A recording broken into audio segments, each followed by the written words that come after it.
It was a battle of two MVP candidates, and the Bucks ended up winning this one wire to wire in a pretty enjoyable game to watch. There were some big performances across the board. I was looking at the record books. I thought Grayson Allen was about to create some history tonight in this game, but overall, the offense was firing, and I thought in the fourth quarter, the Bucks got it done with some pretty good defense as well. So let's break down this failed Jason Kidd revenge game.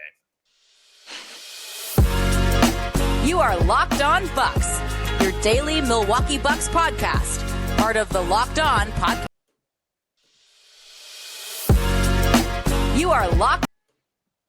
All right, the intro is not working. It's a tough day at the office here to start the week. But welcome to Locked On Bucks. My name's Kane Pittman.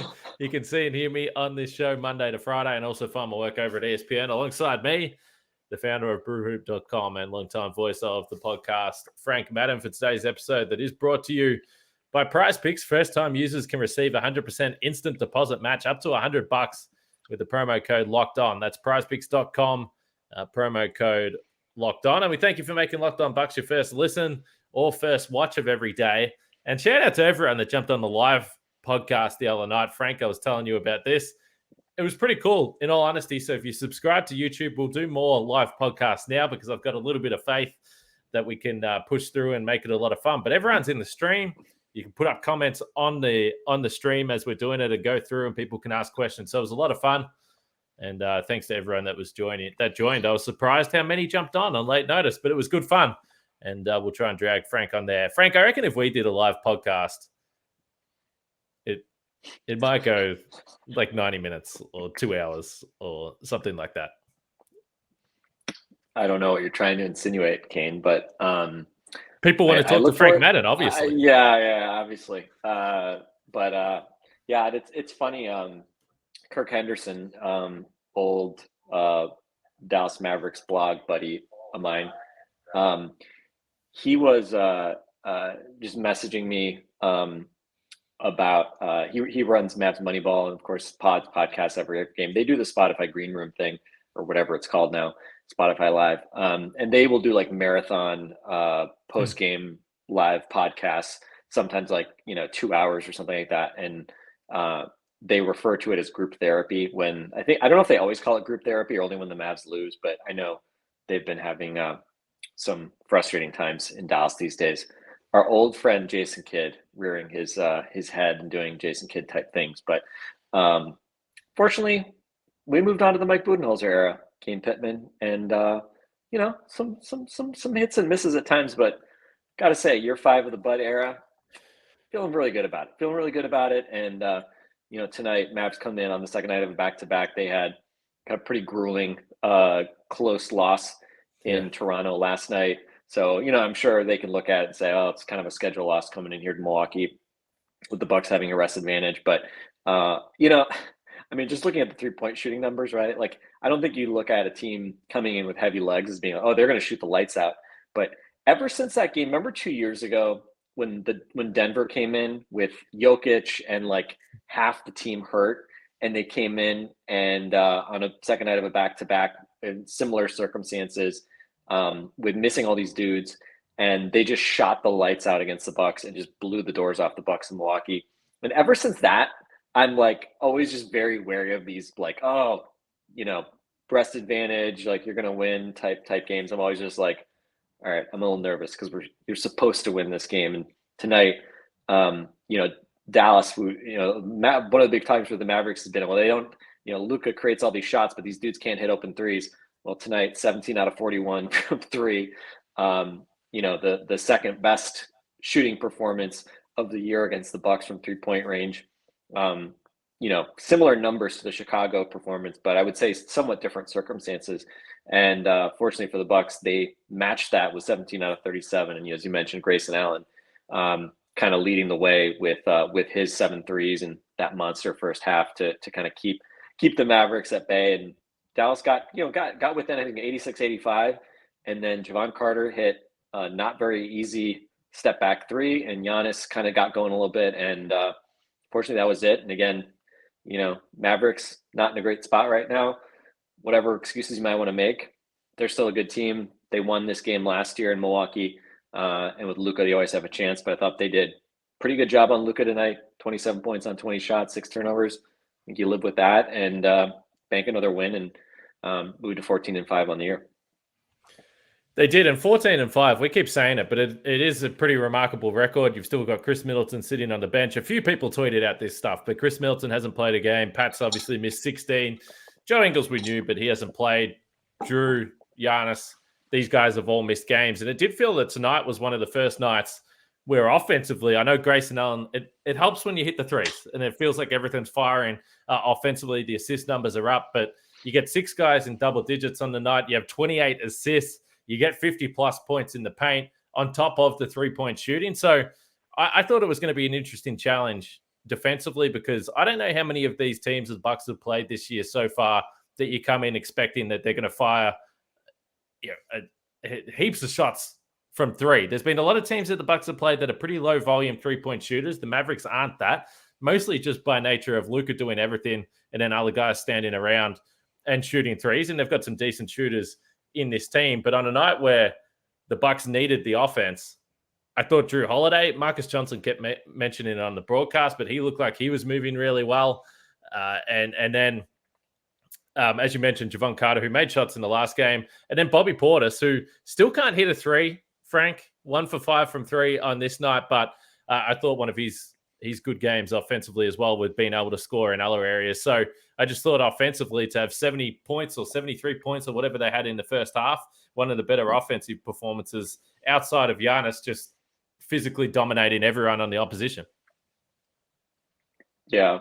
And, I think the offense obviously has been the question mark for the Bucks. It should be without Chris Middleton and, with some of the additional injuries. Obviously, Drew's missed time. Even Giannis has missed a few games so far. The shooting, I think, has been one of the primary culprits for the offensive inconsistency. And I think the other thing that, we've talked about is the transition offense. With Giannis, you just sort of take for granted that the Bucks are going to at least be an above average transition offense. But perhaps, again, correlating with the lack of consistent three-point shooting, the transition offense hasn't been good. Tonight, it was a much bigger factor. Cleaning the Glass has a metric on transition points added per 100 possessions, and they had the Bucks at plus 9 points per 100 added via transition, which is very good. That's, I think, 90th percentile or so, much higher than what Dallas ended up having. And you saw it obviously with Giannis getting out on the break and being able to do damage. And we obviously I wasn't there for the Friday discussion, but I thought that was the other big thing on Friday as well, is that you saw Giannis just being a total wrecking ball in transition. And, because, I mean, as you said, I totally agree. I mean, he did not look like he had his full burst. Like, and it's crazy to say it. Like, you have to watch the Bucks every game to make a comment like I'm about to make, but I'll make it anyway. He had a couple plays on Friday, which were superhuman transition, Euro step, gliding past dudes, whatever, dunks. If you had never seen Giannis play, but you were a fan of basketball and you saw that, you would be like, who the heck is this guy? That was amazing what that guy just did. But based on what we're used to seeing, it was kind of like, man, he didn't get very high on that dunk. Or, man, he really just barely kind of finished that incredible dunk. It did seem like he was missing a little bit of his normal burst on Friday. And he stood there. Like, he didn't even have the energy for the meme mug. He kind of just hands on his knees. Yeah, he stopped after a couple of those, and I was concerned that maybe it was like the knee, like he felt the knee when he landed. I mean, we didn't have any real confirmation of what it was, but it did feel like he was maybe just a little bit gassed. Maybe that was the reason why he sat for a long period to start the second quarter when the Bucks go down, 15 points or whatever it was, and you're kind of thinking like, man, just doesn't look like it's going to be here tonight, guys. But he kind of just gutted through that, and third quarter was just vintage Giannis. And similar story tonight, right? Remember last year when the Bucks just like were disasters in the third quarter, and it was like that recurring theme of like, oh God, here we go again. They're going to just get crushed in third quarter. This year, it's been the complete opposite. They've been monsters in the first and third quarters. And again, is that reflective of the fact that their starting unit has been so good? And obviously the depth problems crop up more in the kind of the second quarter and fourth quarter. And again, fourth quarter, who knows how much like kind of garbage time, rubber band effect stuff might be impacting there. But But yeah, I thought tonight, obviously, the shooting was encouraging. The transition play was encouraging. And, the Wednesday performance, the way the Bucks were kind of over helping and giving up threes, I thought that was a lot more frustrating than tonight. And again, maybe that's just because they win tonight and they lost on Wednesday.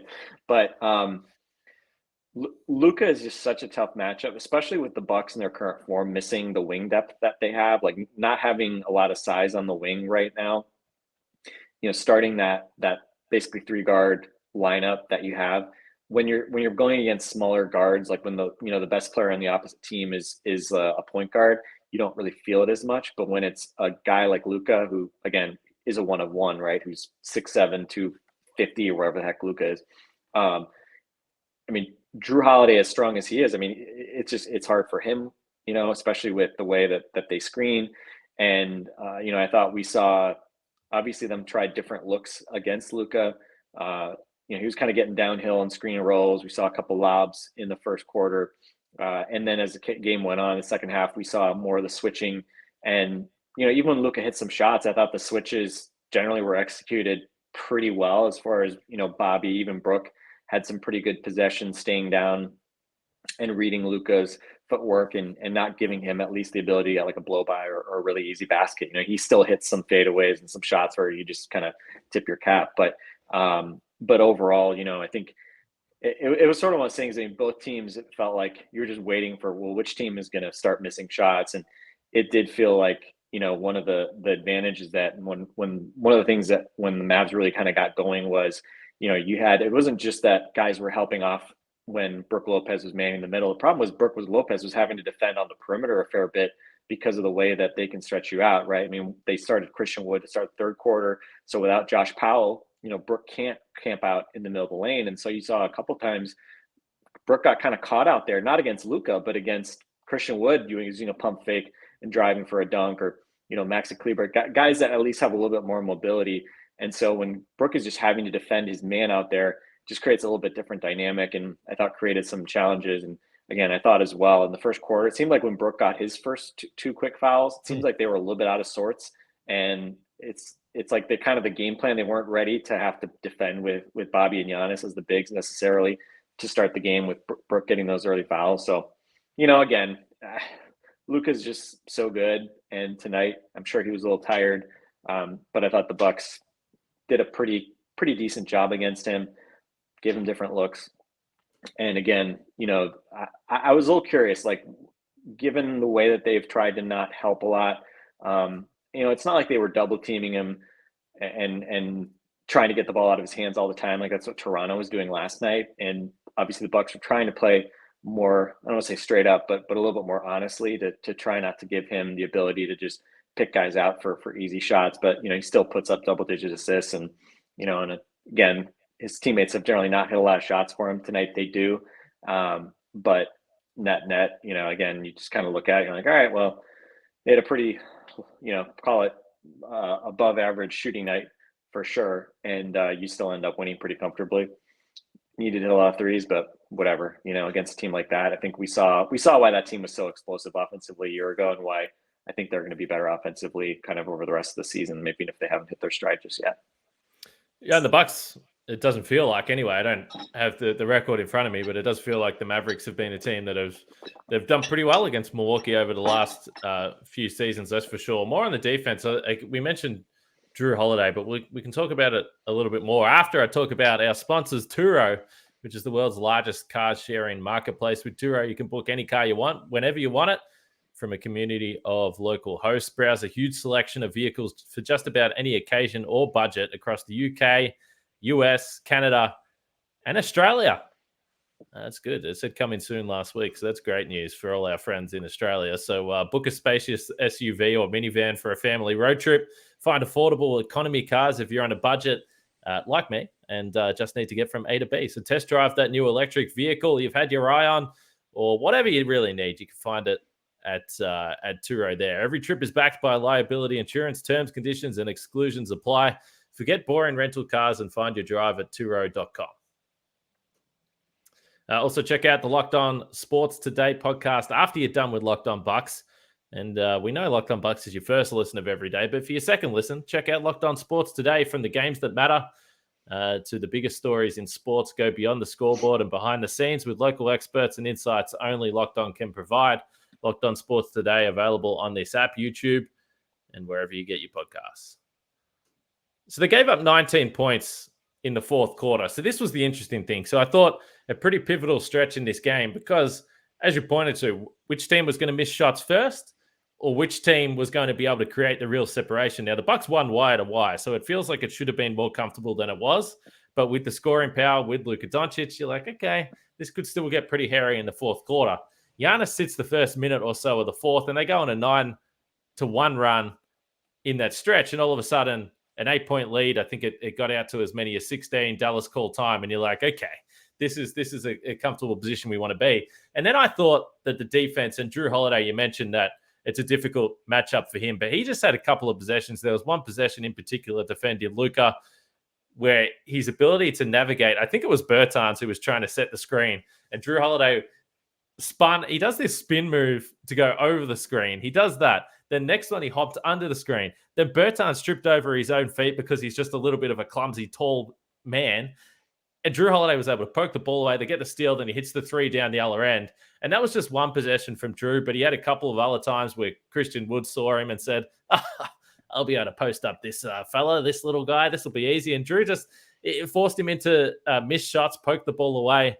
He had 3 steals on the day, but I thought it was one of Drew's better defensive games. And I don't think you can always come into the regular season and expect that he's going to be dominant defensively, given the task that he's got every single night for 80 games. I don't think it's realistic. That's why we've seen the best of him in the postseason. But I don't know whether it was just a bit of recovery from that ankle stuff he's been dealing with, or just the fact that he was playing against Luka. But it was one of the nights where he looked like he was more charged up for this matchup. And ultimately, if Luka's going to score 27 points on 20 shots, I know there was the assist, but you'll take that. Yeah, it was 6 turnovers as well. I thought one of the interesting things, I mean, looking at the rotations tonight, I was tweeting about Jordan Warris' struggles. He kind of was reduced to basically the Bucks have been running like a 9.5 man rotation for the past few weeks, and maybe even further back than that. But Jordan kind of got reduced to like the half kind of role, and he finished with 11 minutes. But some of that was at the end, the last 3 minutes or so, which were kind of garbage time. But sort of when I say like 9.5, it's kind of the last guy's getting like usually like around like 6-7 minutes. A lot of times it's like gets like a cameo in the second quarter, but then doesn't come back in the second half. And I thought it was interesting looking at just who they were able to throw at Luka. Again, I mentioned obviously you don't have as many guys as you'd want with Chris out. Obviously Joe's been hurt, etc. Those are obviously taller wings that, again, from a size standpoint, at least maybe not match up as well quickness wise with Luka, but he can't bully those guys maybe quite as well. But interesting. I mean, Wes Matthews only playing 9 minutes. I mean, to me, that's one of the interesting, deep cut subplots of the Bucks' early success has been the fact that, Wes was coming back from an injury in the preseason, and they really have not had to lean on him very much. In some of the bigger games, he's played a little bit more in crunch time, things like that. But they've had a lot of these games where they just like, we don't need to play. We don't need to really kind of rely heavily on Wes. And, obviously he's not particularly tall, but strength wise and just savvy wise, you would say is a little better suited than, certainly like obviously any of the smaller guards to try to defend Luka. But like you said, I mean, the irony was in the second half, it was, Bobby Portis, Brook Lopez at times were guys that probably saw as much of Luka in switches as some of the smaller guys did. And, I think in general, just kind of, they held up pretty well. And, you think you can kind of tell as well over the course of a game. Yeah, I'm sure the fatigue factor kind of played some role. He played 43 minutes last night. Tonight, he ends up playing, 35 minutes, right? And compare that to Giannis, 29 minutes, right? Like they were able to kind of manage his minutes. I think he only played 31 minutes on Friday. So if he has been battling a little bit of a bug or something like that, at least they've been able to manage it pretty well. And, obviously I'll say that's one area where one of the number of areas where Mike Budenholzer has proven himself to be let's just say, have a little bit better judgment and a little bit better big picture viewpoint than Jason Kidd. Just the managing his guys' minutes and kind of being wary of running guys too hard during the regular season. And on that topic as well, I thought Brook Lopez, another 4 blocks, 13 points tonight, but did have some foul trouble. And even so, I think, only 23 minutes. I think this was a kind of game, given the ability of the Mavs to spread you out and the way that they were shooting the ball. I think this, kind of like Wednesday, was a game where just because of the nature of the matchups, it's probably not bad to at times go away from Brook in a game like this and go with slightly more mobile lineups. And we saw Pat Connaughton back tonight. He had a pretty big 3, only made 1 shot, but that was a kind of a tough Giannis pass that he handled and hit a corner 3 towards the end of the third quarter when the Bucks had allowed the Mavs to get back into it, and then they got some separation at the end of the third quarter, and that was a really big shot that Pat hit. So again, just Pat coming back. He only plays 11 minutes tonight, but just having him back, gives you ability to I think be a little bit more. I don't want to say creative, but again, you can play a guy who was a top 6 rotation guy on an NBA championship team, and again, someone like Jordan Nwora, who's just really struggled for consistency on both ends. You don't have to rely on Jordan to the same extent that they were having to rely on him here over the past month or so. So yeah, again, I mean, I hesitate to say like, oh great, they're healthy, it's all good now, they can play the guys they want, because Lord knows next game someone's gonna strain a calf or whatever it might be, right? Injuries are just kind of a reality of all this, but nice to see hopefully them getting healthier.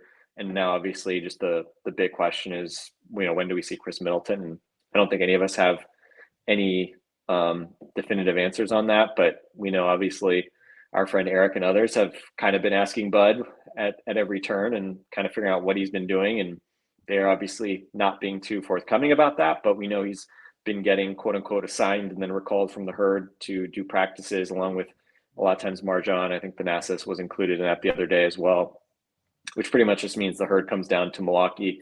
They do a practice at the Frederick Medical College, or what is it? Is it Frederick and Medical College of Wisconsin, or Medical College of Wisconsin and whatever it is. So we know he's doing something, but obviously they don't really have much practice for the Bucks, proper scrimmaging, practicing with the Bucks. So hopefully he's getting closer, but we will see. It's almost December, and again, fortunately, they have not looked like a team that desperately needs him back in order to kind of stay afloat. But sooner rather than later, they're obviously going to need him. And again, hopefully it's not because of other guys getting injured, and hopefully they can start to get healthier and have a nice stretch of good health here as the schedule gets a little bit less home heavy. Let's talk a little bit about our old friend, as we mentioned, Jason Kidd. It's interesting. It does seem like there is a little bit of frustration coming out of Dallas, but you mentioned Bobby Portis. So he had another double-double today, and they put it up on the broadcast that he is now tied with Giannis for 11 double-doubles in the season, second in the NBA. Tyrese Halliburton is number 1 in the league for double-doubles. I guess I haven't been watching enough Pacers games this season, but when I was thinking about Bobby Portis and the double-doubles that he had, it made me think of our friends at Prize Picks, because if you don't know what's going on at Prize Picks, all you have to do is pick 2 to 6 players, and if they go over or under their Prize Picks projections, you can win up to 25 times your money on any entry. And if you have been playing with Prize Picks and you've been choosing Bobby Portis, you're probably doing pretty well if you're taking the over. So there's no competing against other people. It's just you versus the projections available. And if you don't want to play with NBA, there's NFL, MLB, well, it's done now, but NHL, golf, all college sports as well. So you can have a look on the website there and have some fun, and entries can be made in 60 seconds or less. It's that easy, and currently operational in over 30 states, and also the friends north of the border in Canada there as well. So shout out to those guys. Download the Prize Picks app or go to prizepicks.com to sign up and play daily fantasy sports. First-time users can receive 100% instant deposit match up to $100 when they use the promo code Locked On. So deposit 100, you'll get 100. Deposit 50, you'll get 50. Don't forget to enter the promo code Locked On at sign up for an instant deposit match up to $100. So we saw Giannis lengthy embrace with Jason Kidd post-game.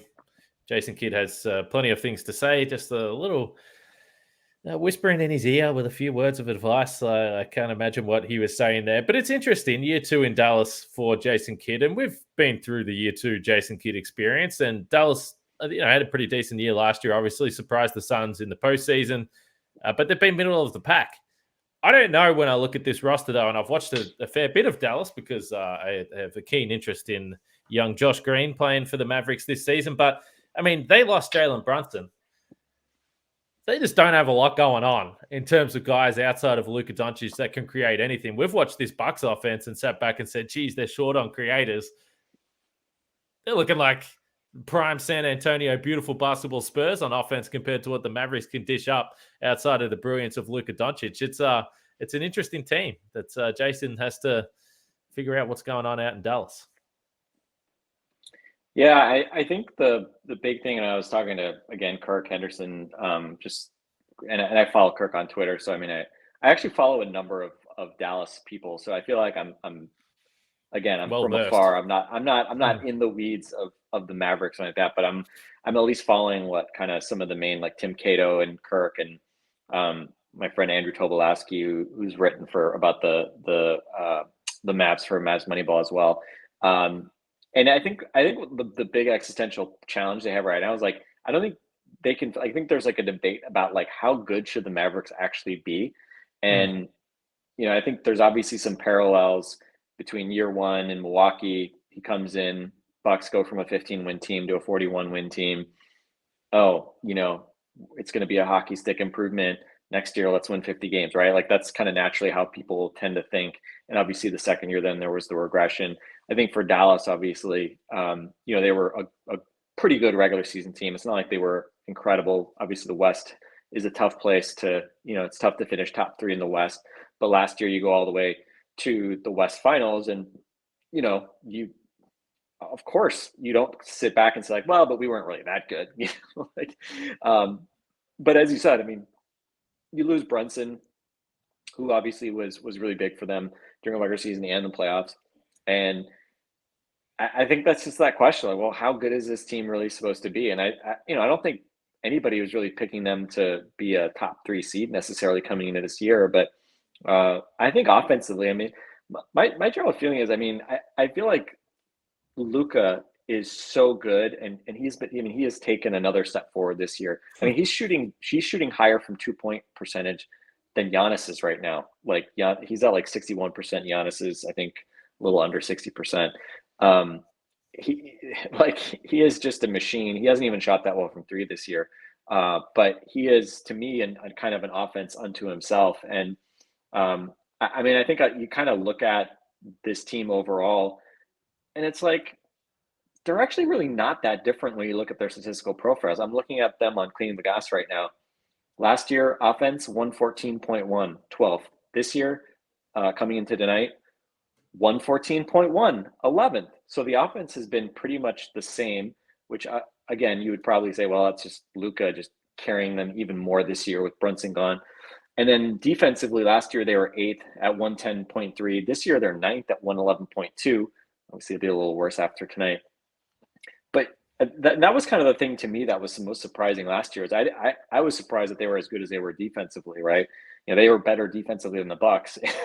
You look at that personnel, hey, Dorian Finney-Smith's a really good, useful defender, but sorry, I don't see that team being a top 10 defense, especially given, as Bucks fans, everything we know about Jason Kidd and Sean Sweeney and kind of the challenges they had over time with good in year 1. They were good in year 1. So that was the thing I was most curious about. I was like, well, I mean, it's basically Luka in a cloud of dust offensively, and then can you scheme your way, be active enough, just try really hard, have enough like versatility that you can be good defensively again, and good enough basically that you put yourself in a decent spot seeding wise to get in the playoffs. And then in the playoffs, you just say, all right, Luka, go be a one-man wrecking team and do your thing. So I don't know. I mean, they basically have this so far this year. I think a lot of it's just been down to underperforming their point differential, and maybe people just looking at where they were last year and just thinking that, they were a lot better than they were last year. So I don't know. I mean, I think with them, they obviously have, I think, some broader talent problems because, like the Bucks, you have a real big three. And as you're alluding to, what is the big three of the Dallas Mavericks, right? If it was a big three, well, they lost probably their second best player in free agency and got nothing for it. And is Spencer Dinwiddie part of a big three? Is Christian Wood part of a big three?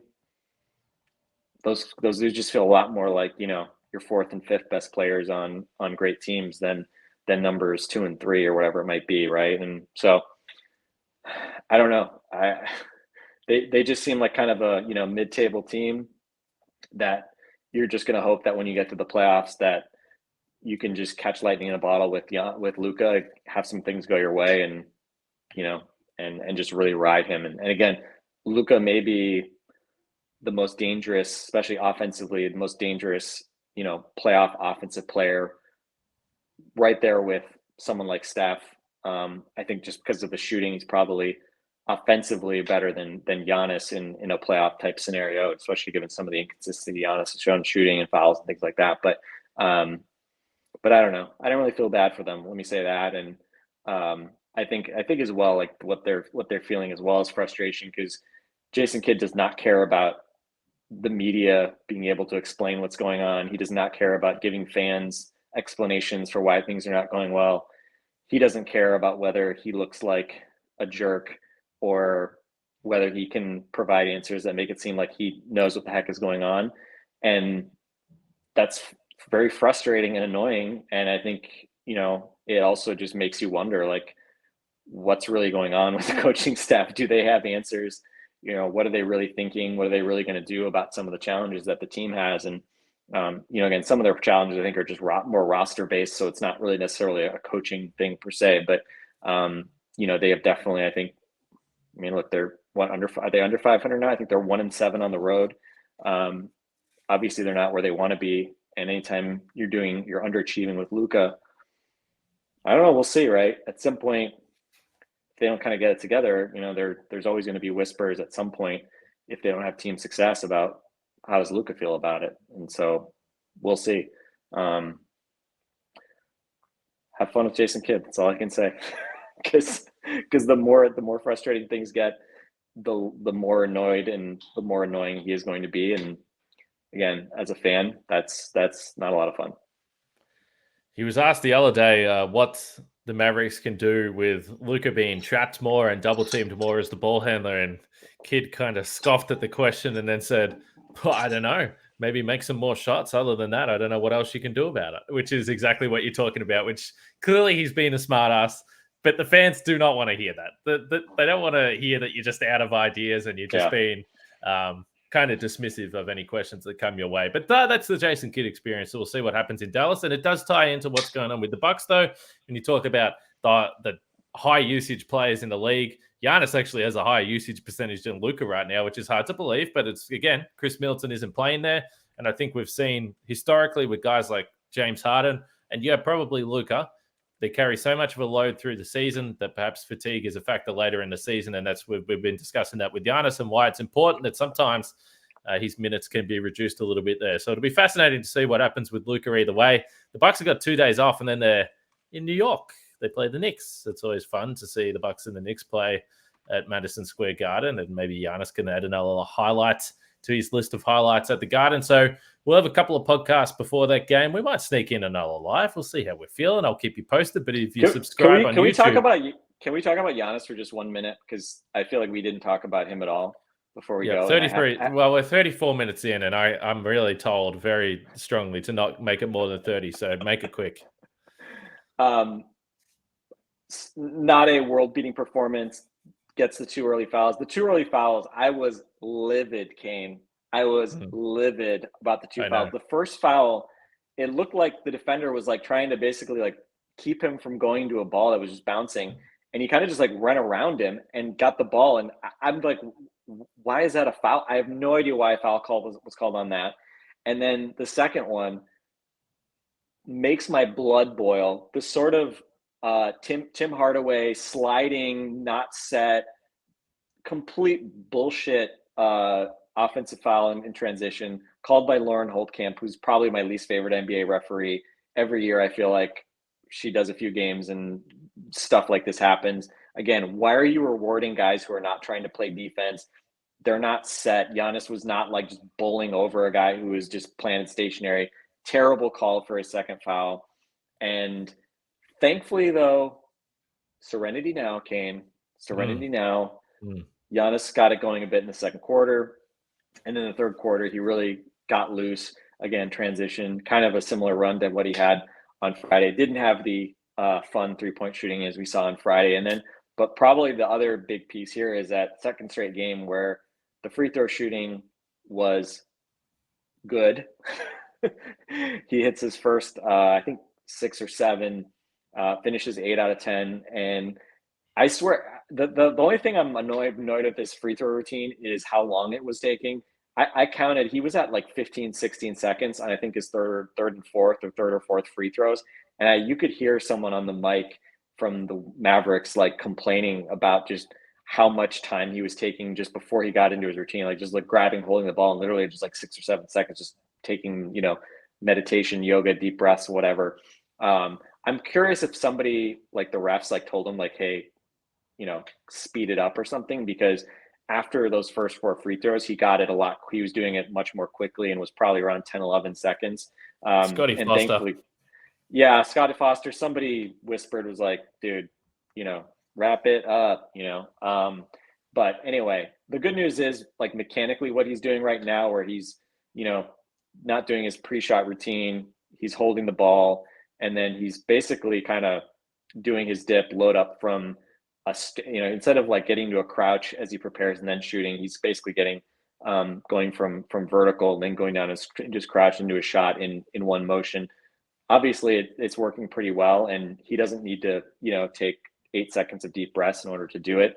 So hopefully that means that he will adjust and get to a more rapid routine, so he doesn't start getting counted down as we've seen in years past. But yeah, again, just hopefully he's getting a little more settled, and now 4 straight 30-point games after I think it was like 5 or 6 where he was sub 30 and struggling from the field to be effective. So again, hopefully Giannis getting back into a rhythm, even if maybe he's been living under the weather. So yeah, good for that. That's it. Kane, I'm done. Yeah, beautiful stuff. That was concise, straight to the point, only a little bit of complaining about the officiating, which we like. You referenced the dip in Giannis's free throw shooting, which reminded me of this point I want to finish this podcast in.